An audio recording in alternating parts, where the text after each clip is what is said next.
Okay, everyone, and welcome back to Doki Doki World of Trauma, Act 2.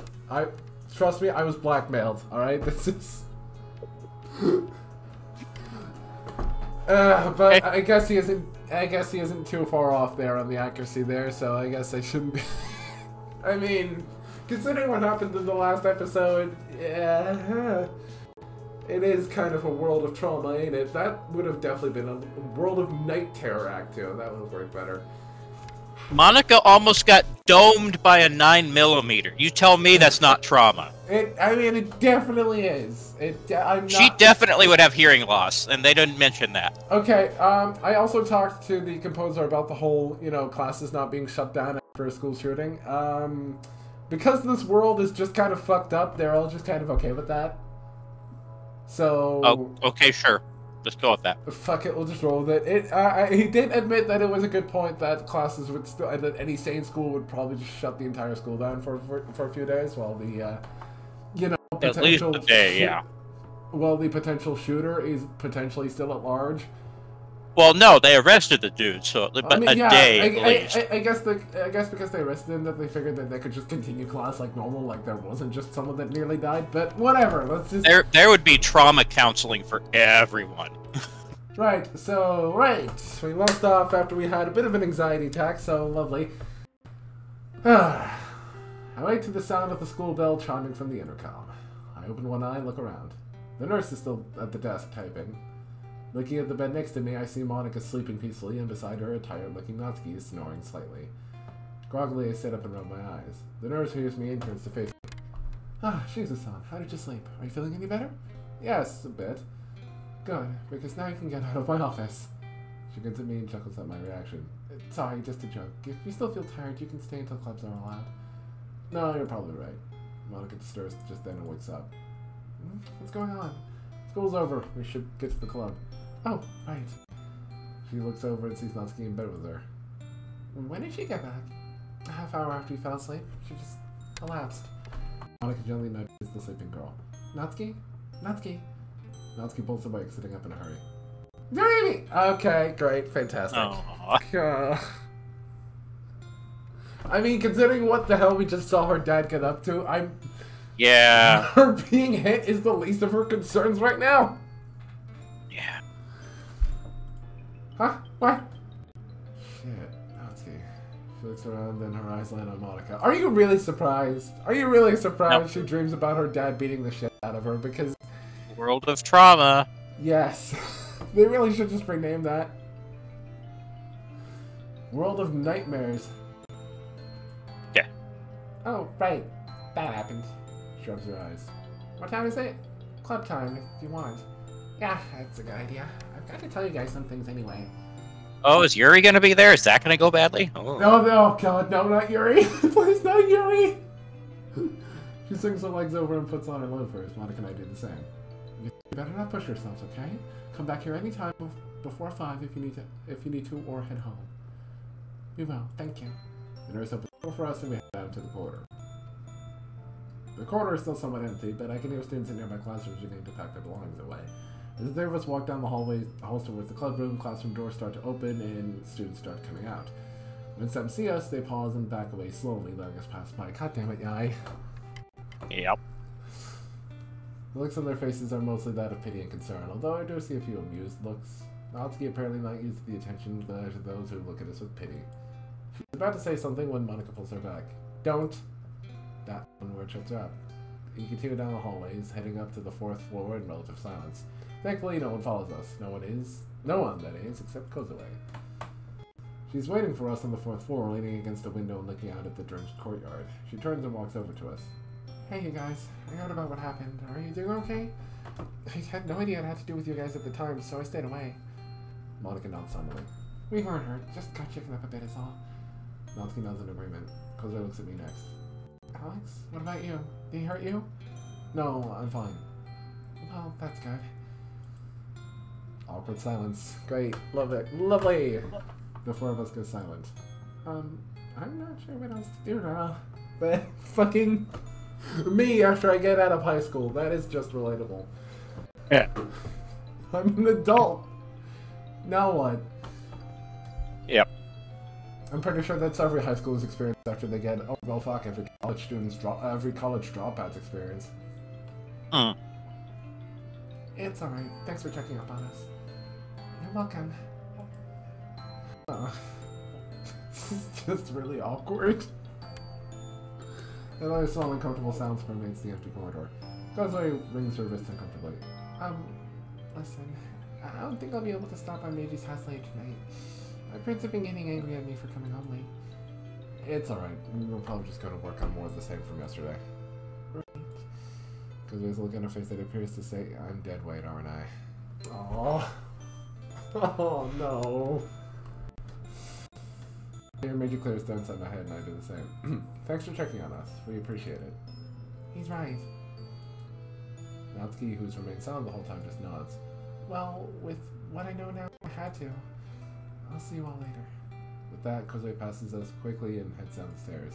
The three of us watch her go for a bit, then continue down to the club room. Finally, we reach in and open the door. Not very gently, mind you. No one is in the club room when we arrive. Thank God, no Yuri. Monica turns the lights on and we follow her in. We get to the front desk, some front desks, and collapse into them, exhaling loudly. And honestly, with all the collapsing that's happening, Jesus. They almost constantly collapse into shit. It should be called World of Collapsing. Fucking hell. World of a lot of things. World of fear, world of terror, world of absolute nightmares. Monica stares blankly at the chalkboard, then slowly focuses on Natsuki, whose head is lying on one of the desks. Natsuki, you said you wanted to tell us something? Oh, right. She sits up and swallows. So, I had a long talk with my dad. Oh boy. Oh boy. I'm currently feeling too tired and too miserable to get angry. What would you even be getting angry about? Because he almost, like, deleted the fucker. I mean, yeah, fair enough. He almost did kill him, so... I mean, I would also be angry if Dude Bro came in and threatened, you almost killed Monica. At that point, he would be dead. I mean, yeah, but also, you would probably not have an anxiety attack if you actually ended up killing the dude, would you? Oh, no. I would be completely fine. Fucking hell, of course. Fine with murder. Alright. What did he say? He kept on apologizing over and over again. Small tears from her eyes, which are quickly wiped with the dirty handkerchief. Still looks damp even now. She clears her throat and continues. He told me that he doesn't want me to put into the system for the next... for the next 2 years, so he was hoping one of my friends would be able to take me in. What did the government officials say about that? Well, they told me that I could stay with a friend for now until they get this all sorted out. How awfully convenient! Turns to me. Meiji, I went to your place and told them about what happened yesterday, more or less. Oh? What did they say? They told me that, if it was okay with his parents, I would be okay staying there. I did have to give them your address. Alright. How long did they say you were able to stay with Meiji? They told me about a week, unless Meiji's parents agreed to let me stay longer. Alright, yeah, because they're not here this week, so this is all awfully convenient. Alex, do you think you could call them sometimes to talk to them whenever they get back? I don't see why not. Meiji, when do your parents come back? Well, according to my memories, around the time of the festival. He says around festival time. Of course. I can ask them then if you want. If we can even get to the festival before everything just falls apart. Yeah. Yeah, sounds good. I mean, I'm pretty sure Act 2... Ah, God damn it. I'm pretty sure Act 2 doesn't even get to the festival, does it? No idea. No, it doesn't actually. It's kind of... Well, I mean, it gets to the weekend, but it definitely doesn't even get anywhere close to the festival.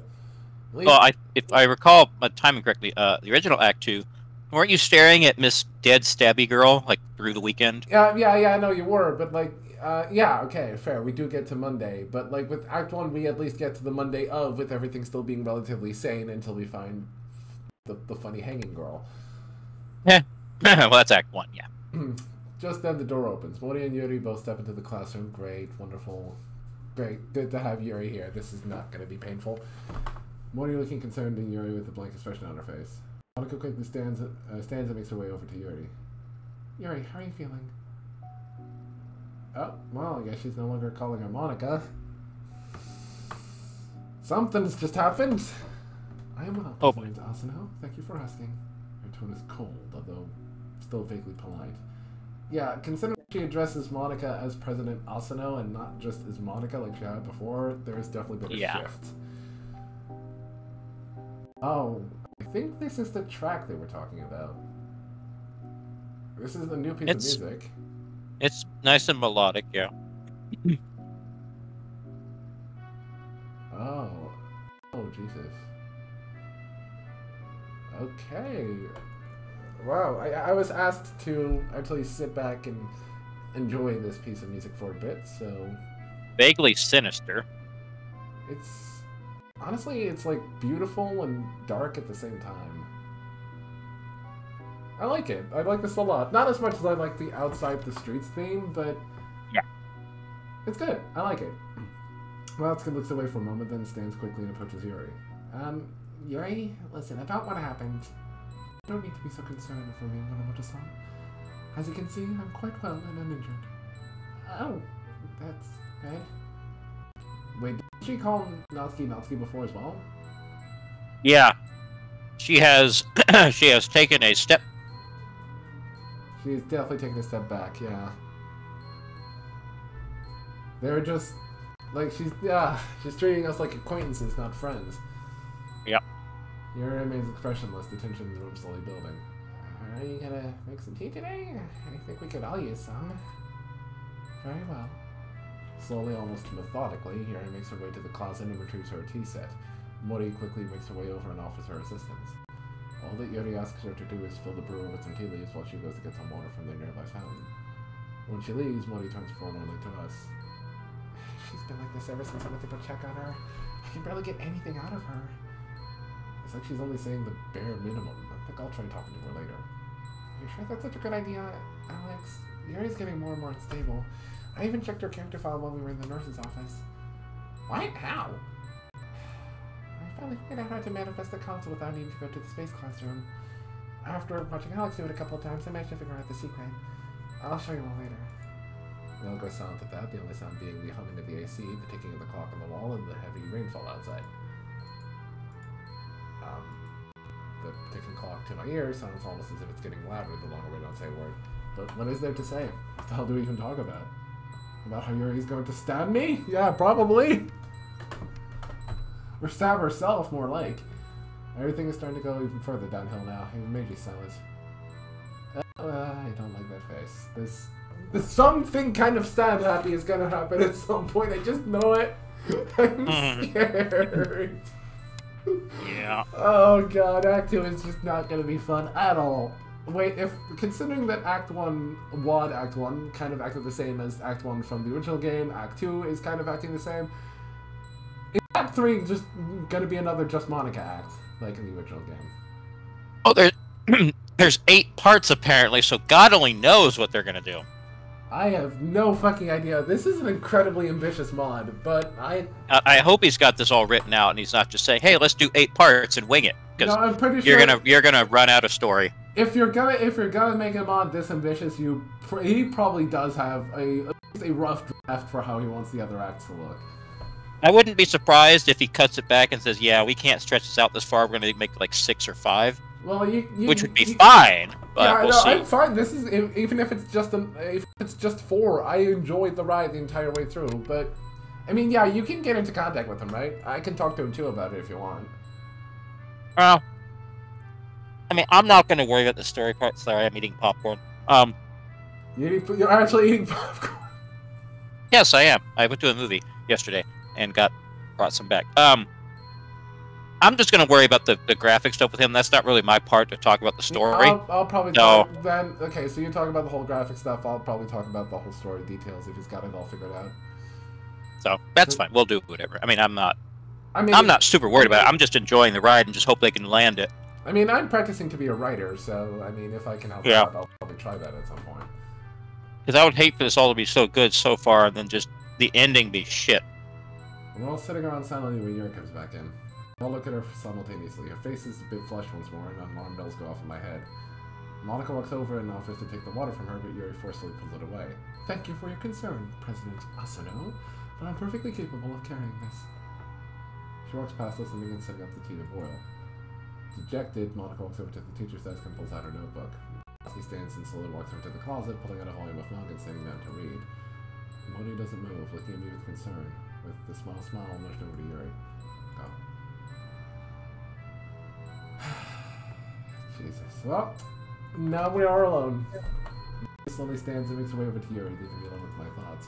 I lay my head against the window and just look out of the window. The rain falling against the window, that's a lot of windows. Leaves long streaks of moisture which trickle down towards the concrete roof floor inside. That dialogue was a bit redundant. Yeah, it should have said instead of looking out the window, instead of looking outside. Yeah. I was already thinking writing wise. You don't want to repeat the same word too much. Yeah, that was a bit redundant, so... But I'm sure they'll get fixed in a later update. Because again, reminder, I'm playing like the earliest version that has been released to the public, so there might still be some kinks to iron out. Yep. The sky is dark and full of storm clouds as it has been for the most of the week. She remained silent as she stared out the window. We were so deep in thought I didn't even notice a teacup placed rather roughly before me until I felt the desk shake. Why would you place it so forcefully? She started to look up at she angry. She doesn't look angry. She's hiding it very well, but she's giving a glare right now, so yeah, Yuri angry. Yeah, okay, she angry. Your teeth. Oh, and she's just... Okay, cool. The fuck did I do to you? Wait, do you not remember? I mean... Literally. How was whatever happened with fucking Tayo our fault in any way? Alright. She heard both Monica and Natsuki call you Alex, so she assumes there's something else going on, so now she's in jealous mode. Because she's a high school student that doesn't know what thinking clearly means. Because she's been manipulated by the script to be a yandere. I mean, I'm glad she doesn't jump to the conclusion that there is a game outside of this, so that we can keep that secret at least a little longer, but fuck me, this isn't working. She moves off before I can even get a chance to thank her. I watch her go off and get the others their own tea with barely restrained anger and frustration. Jesus. I put my mask down and slowly sipping the tea, but its soothing heat on the back of me just does little for my mood. The tea is just as good as I remember, but the atmosphere in the room is far too tense for it to be enjoyable. No one is talking to anyone. Woody doesn't even seem to be having any luck talking to Yuri, but at least... I mean, she did say she's been trying to talk to her all the goddamn time, but has not been able to get anything out of her. But at least Yuri's allowing Woody to sit next to her while the two read. Monica and I exchange a brief word look, then I look over at Natsuki. This is just narration, the entire thing so far. Few dialogue bits, but not much. Natsuki looks her way and then looks back at Yuri. She tries to stand, but a single glare from Yuri freezes her in place and sits back down. Jesus Christ! Are we being held hostage right now? I guess talking to Yuri is off the table today. Probably so. This really sucks. This really sucks is a complete understatement? Yeah, no kidding. Meiji, what's wrong? Huh? Oh, I've been trying to think of a way to patch things up with Yuri. Anything? If there were, I'd have told you. Right. I decided not to push it, considering we're all stressed out beyond belief. I simply returned to sipping at the tea until it's all finished. I pushed the teacup aside and slowly begin rubbing my eyes when I hear someone's phone going off. Yuri flinches at the sound and pulls out her own phone. Of course, it's probably the hospital calling the... Oh, right! Remember that? Fucking Yuri's mom is in the hospital right now. Yep. Oh, that's just great. Hello? Are they calling her to inform that she's dead? Yes, this is Yoshika Yuri. What? Yeah, okay, she's dead. God damn it! I'm calling it now. I'm calling it now. Miyuki? 6 feet under. I'm calling it right now. Repeat that, please. Yuri's gone completely pale now. She listens, stunned, as the person on the other end continues speaking. Oh, fucking hell. Organ music, yeah. They couldn't telegraph that any Subtle! Better. Subtle! As if the words, please tell me you're not serious, she can't be, aren't obvious enough. Let me just blast an organ tune in the background to really let you know for sure that she's fucking dead. Great, so that's a dead Yuri and a dead mom. This is like the worst day of Yuri's life. First the school shooting and now her mom's dead. This is just fantastic. Please tell me that's her. Oh, there's a choir singing in Latin. Fuck. Wait, is this a boss fight? Why do I hear boss music? Fucking Dark Souls. The health bar appears over Yuri.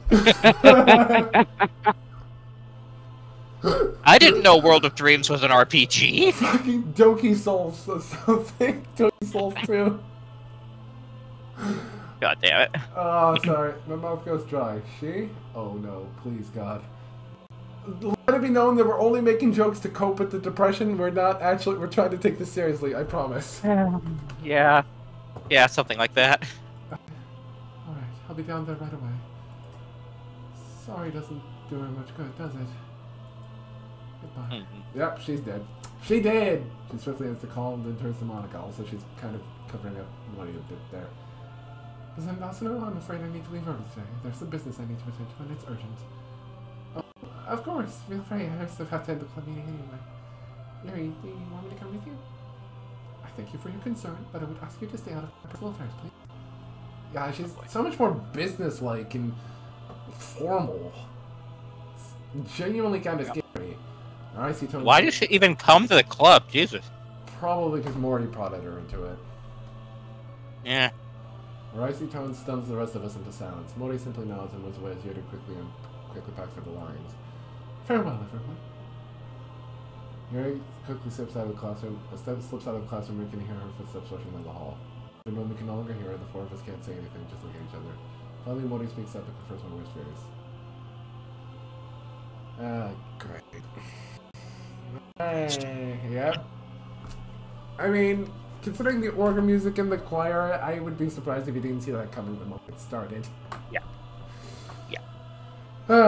I was hoping that would be saved until at least Friday, but no, I guess Thursday just wants to throw a dead parent in our faces because, I mean, Sayori's already dead this timeline. What's another corpse?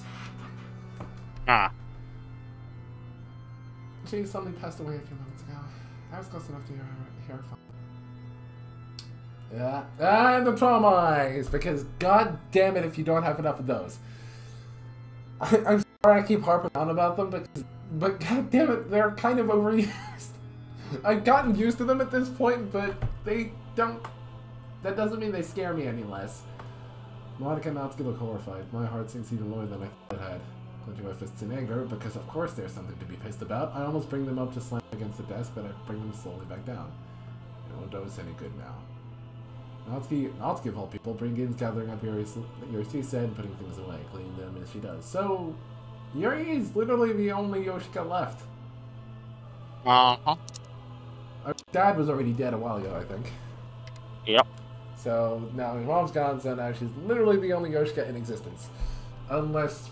Which would mean that she would probably want to bone the fuck out of us if she wants to ensure there is another Yoshika in the world. Well, no, they take the last name of whoever the guy is, so... Nope, she's the last. It's done. She's just dead. Alright, cool. I'll be right back. She takes the still halfway full teapot out. Halfway full. Half full would have been a lot easier. Leaving me no, that's fine. Halfway full. That just doesn't roll off the tongue easily. Leaving me, Morty, and Monica alone. Monica rushes over to me just then and throws her arms around me. Morty comes over as well, rubbing Monica's back as tears form in her own eyes. I mean, could we have helped? I'm pretty sure we could not have helped the situation. No. Like, at all. I mean, I know it's hard to hear, but, like, there's no reason to, like, feel guilty about any of this, because it's not like it's our fault. I doubt that's what she's feeling, but let's see. I'm still too stunned to say or do anything. I just look up towards the ceiling, my mind's still unable to comprehend what's happening. What did I do wrong? Should I have focused more on Yuri? You didn't do anything fucking wrong! I don't think anything... I'm pretty sure the script wanted this to happen anyway. Should I have actually come and joined the club this time around? Monica clings to me tighter, and Morty puts her other hand on my shoulder. Come on, you two. Let's actually get packed up and head back to Meiji's house. Right. Monica slowly releases her grip on me and strains herself up before walking to grab her things. I mean, I know she's hugging Alex in reality, but considering Alex is still in Meiji's body, she should be glad Sayori isn't here to see this. Yeah. Like, just stop being so touchy-feely with the body of Sayori's boyfriend. Yeah. Alex? Yeah, hang on. I close my eyes for a moment and take a few deep breaths before I begin gathering up Meiji's backpack. Natsuki comes back carrying the now Clayton set. She gently places it on the highest shelf she can find before she gathers up all her manga and places them in her backpack. Let's get the hell out of here. Natsuki says what we're all thinking as she heads to the door. Monica locks up and we leave. I'm not sure why we even bothered coming at this point, honestly. We head down to the lockers and to my surprise are greeted by both Yai and Kozue, who probably haven't heard yet. They're sitting a few meters away from each other on benches, but both stand and approach when we arrive. Hey, what happened? Are you guys okay? Did someone really try and shoot up the school? We'll talk about this back home. What? What's going... Unless you want a fist to pound your face inwards, Kamahashi, shut the fuck up. Right. Everyone else's opinion towards Yai is not exactly too positive. Yeah. As if this fucking... lingering resentment. I mean, she might be trying to go down a path of, you know, also, I just now realized how big Yai's tits are. Forgot about that for a second. Jesus Christ, man. Well, I know now is like the worst time to realize that, but I see melons when I see them, okay? I can't help it. I'm a guy. What do you want? You're a hamster. Move on. You're a hamster with very peculiar taste. We'll leave it at that. I swear... Okay. I said that. I didn't say it. Just keep going. You almost said it, and that pisses me off. Fuck you. Don't play with fire like that. Natsuki's tone is even, but the threat is clear in her voice. Yai quickly clenches her mouth shut. Right. Kazue doesn't say anything either, just gathers her belongings along with Yai. I grab the umbrella I came here with and slowly make my way outside. This really is just an Ethan Norris moment. The six of us trudge up the hill towards Meiji's house in silence. None of us even try to hide the fact that we're all traveling together this time. Not that there are many students around to witness us leave today. The rain feels like it's more intense as we head up the hill. I can also feel the wind picking up as well. As we're walking, and another small group begins approaching. We move aside to let the group pass. I watch as a small group of older-looking businessmen and women walk past us. They look like they're heading towards the school. Oh, well. Uh-oh. If it isn't Miss Yakuza, I mean Chiba. Among them, I see Kotono speaking on the phone with someone. No. What? Oh, they're gonna fucking buy the school! Oh, that's just fucking great!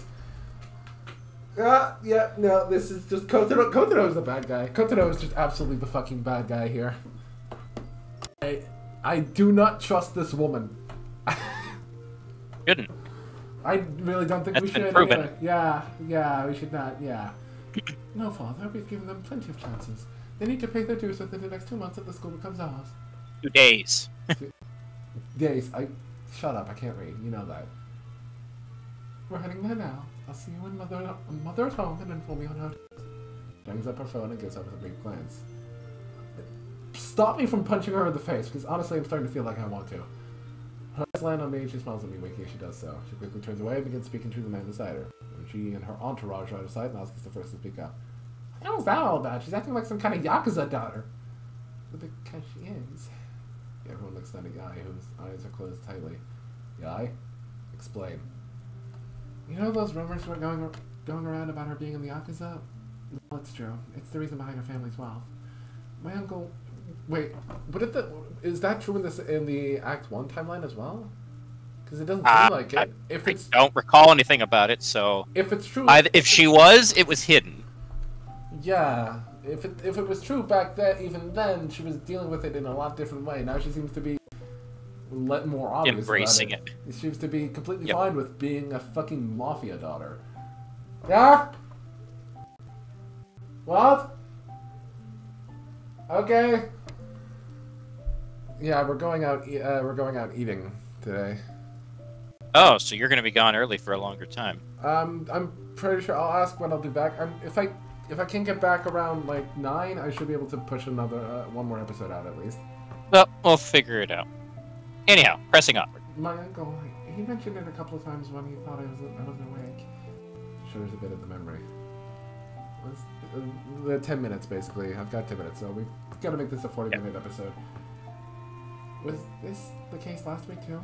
I don't know. I don't remember my uncle saying anything about it then. Jesus Christ. This isn't ever going to end, is it? With that sobering thought, the rest of us continue up the hill.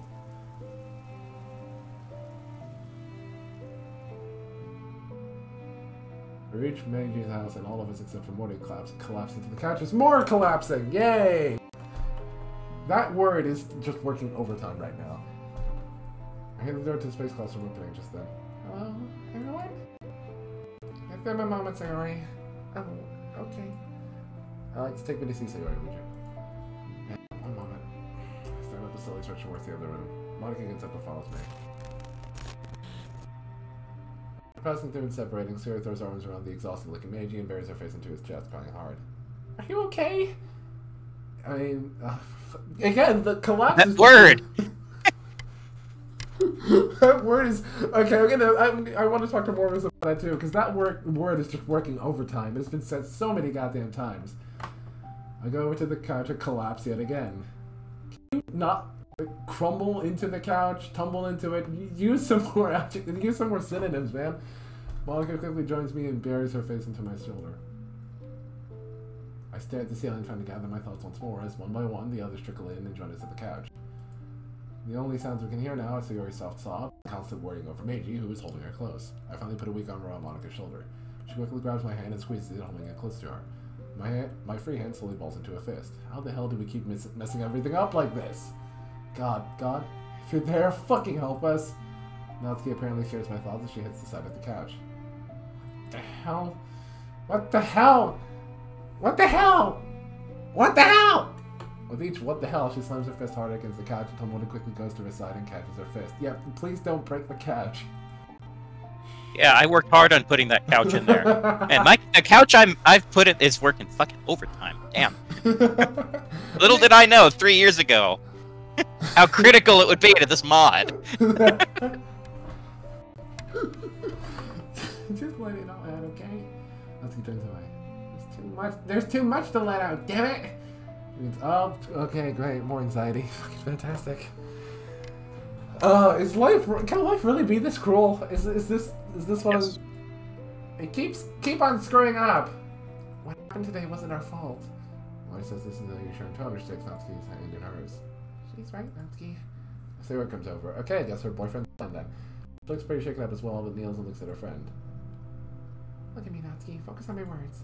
Natsuki is still trying hard to calm down and still hyperventilating. She looks up at Sayori, a pleading look in her eyes. Sayori, I haven't lost yet. I mean, we're really close, but it certainly feels like it. Nah, not the time. Not the time, Monica. Here's the club president. Monica, how can you say that? Monica looks up from where she's still sitting next to me. It's hopeless. We've tried so hard already. Where does it get us? Nowhere. I'm just so tired of all this. I don't know how much more I have in me. I'll be honest, I feel the same way. So it turns to me in disbelief and my heart falls at seeing her like this. I mean, okay, props to Sayori for having such boundless optimism, but Sayori, it is looking incredibly bleak right now. Like, Yuri's mom fucking died. Something you would know because you were reading the code, I hope. I hope you weren't off watching more hentai. Oh, God. Oh, shut up. Guys? Benji comes up slowly, holding his phone up. I don't know how, but I just got a text from Yuri. Oh, for fuck's sake. No, no. I really should stop asking if it can get worse, because it probably can. It can. It always can. It can and it will. It can and it will. Life will find a fucking way. You're not gonna like it. Brahma finds a way. I think it's for you. I hold out my hand and snatch the phone away, opening the phone to read the text. To my darling Meiji, I must apologize for my actions earlier today in the club room. I was upset and hurt, but I have your beautiful poem to cheer me up now. Oh, this is just creepy. I'm sure what it is you actually desire, my love. I instantly scroll down. Oh God, the picture. Nudes. Isn't quite a nude, but the look in her eyes is definitely a come hither type. Bedroom eyes. Yay. Monica leans in and looks, her face pale. Oh God, is that? Oh, is that the pen? I look at the pen she's got in her. Oh. Oh God. Quickly, I stand over to where Mitch's bag is. I dig through it fast, spilling papers and books everywhere. No. Ow. Yeah, of course. The poor wall. I hit the wall in utter frustration. Monica's still holding the phone in her hands, eyes glued to the screen. She said more. I don't care. Delete that text now. Oh, okay. Oh, no. God damn it, Alex. For fuck's sake. Jesus. Does man just speak in numbers whenever he gets pissed? Because that's just what it seems like. And he's not even attached to Meiji at the moment. Yeah, okay, I'm pretty sure my parents are gonna get iffy, but I'll see how much more time I can push for. Punch him all in complete anger, causing a crack to appear in it. Oh no! Startled, Monica's fingers move over the phone and hear a small electronic beep. We're all staring at each other now. Guys, are you sure you want to stick around Alex at this point? Because, honestly, I feel like one of you might end up dead if you stick around any longer. Finally, Morty speaks up. I'm going to start on dinner for everyone. Great. Very quickly heads out. So he slowly approaches, her hands raised as if to show she's unarmed. I don't mean no harm. I come in peace. I turn on her quickly, still breathing heavily. Alex, please calm down. No one will hurt you. We're just wanting to help, okay? Quickly, my anger vanishes, and all I'm left with is crushing despair and pain in my right hand. Well, yeah, you did punch the wall with it once, hard enough to fucking break it. Look down and see a few bruises and small cuts on the knuckles. Sarah quickly rushes over, followed closely by Monica, worried-looking Monica. When Monica sees my injuries, her eyes widen. Stay here! She runs over to the metal locker in the corner of the room, rummaging through it. Sarah simply looks over my injuries. You're lucky no skin was seriously broken. Yeah. Monica returns moments later with some bandages, which she quickly but carefully places over my injuries. As Monica falls over me, I get a bit frustrated, but take a deep breath before I say anything. Guys, it's just a few cuts. I promise I'll be fine, alright? Please sit back down, please. You look exhausted still. I'm not nearly as exhausted as poor Meiji over there. I motion over to where Meiji's not seated in the desk chair, head leaning on his hand with his eyes closed. Oh, right! Remember that he had narcolepsy? I completely forgot about that. Yep. I'll get to bed right now. Without hesitating, Sarah rushes over and begins helping Meiji to their bedroom. Sarah, I'll be fine. No, Meiji. Doctor's orders. You're going to bed. Well, more like girlfriend's orders, but whatever. Meiji gives up and lets himself be escorted to the bedroom. Monica helps me back to the couch where I take my seat again. As she does so, Mori comes in with a rolling tray. I'm going to cook in the new kitchen. She indicates the new doorway. Is everything okay in here? For the most part, yeah. Okay, dinner shouldn't be too long, I hope. She heads into the other room. Natsuki, who has since calmed down, looks over at me with a worried expression as I sit down. Alex, you okay over there? Yeah, I should be fine. Kozuki and Guy are also looking over at me with the varying degrees of concern in their faces as well. Concern for us or concern for their own lives? Everything. No one speaks for a while. I'm not even sure what there is to say right now. A sheer sense of helplessness washes over me as we sit there in utter silence. Yuri joins us after a while. Oh, and it's just looking like a goddamn conference call now. And takes a seat next to Natsuki. How's Meiji now? Kozuki jumps with a strong look of worry in her eyes. Why is she so worried about Meiji? I could be sick and all, but... oh, whatever. It doesn't matter right now. I turn back to Sayori. He's getting changed for bed now. I told him I'd get him some food if he's still awake when money's done. The room once more falls back into an uneasy and depressed silence. Monica remains protectively by my side, hand intertwined with mine. Above anything else, I want to say something, but I can't think of what. I'm not even sure if I should say anything. Mooning here isn't going to help anyone, but how can I try and act like Sayori when even Sayori isn't seeing anything? It slowly begins to dawn on me just how close to death we all are today. We could have easily found ourselves with a bullet through us, all of us. I involuntarily shudder at the thought. As if sensing my distress, Monica pulls me slowly closer to her, one hand reaching around to cup the back of my head. Sayori, still seated next to Natsuki, looks at the still nervous-looking girl and hugs her comfortingly. Natsuki doesn't object this time, and also doesn't really reciprocate. Kozuki and Yai don't look at each other, but instead look away. Kozuki is still looking a bit angry, while Yai looks more and more downcast. I remain like this until I start smelling something that's not right. Not right! My nose wrinkles as the smell reaches me. It smells familiar. Does anyone else smell that? Fire? Why does it smell familiar? Oh no. Did Mori just set the kitchen on fire? I know that smell. Sayori quickly gets her feet and runs to the new space classroom kitchen. Natsuki quickly follows. Fearing the worst, I stand around after the others, everyone else close behind. What am I? Oh, no. That should be my... that looks like an industrial kitchen. Yeah, like Morbius saw the kitchen I made and he said that he wishes they'd have used that one. Yeah, this is not the kind of kitchen that would be in a fucking, like, where are we? Fucking in one of Ramsey's restaurants? Ugh. Yeah. I reached the kitchen. I found it enveloped in smoke. Mori, what the fuck did you do? A distressed-looking Mori is pouring a small water pan into another pan, which is smoking. Sayori is filling another small bucket with water from the sink. Instinctively, I cough as they enter. Yeah! Alright. Okay, sorry, gonna have to cut this episode short. As I said, I'm going out to have dinner with my family, so I'm gonna have to cut it here. More kitchen escapades, Moody's kitchen escapades will pick up if I do get back in time. So, sorry, I'll have to end it here. I'll catch y'all on the flip side. Later.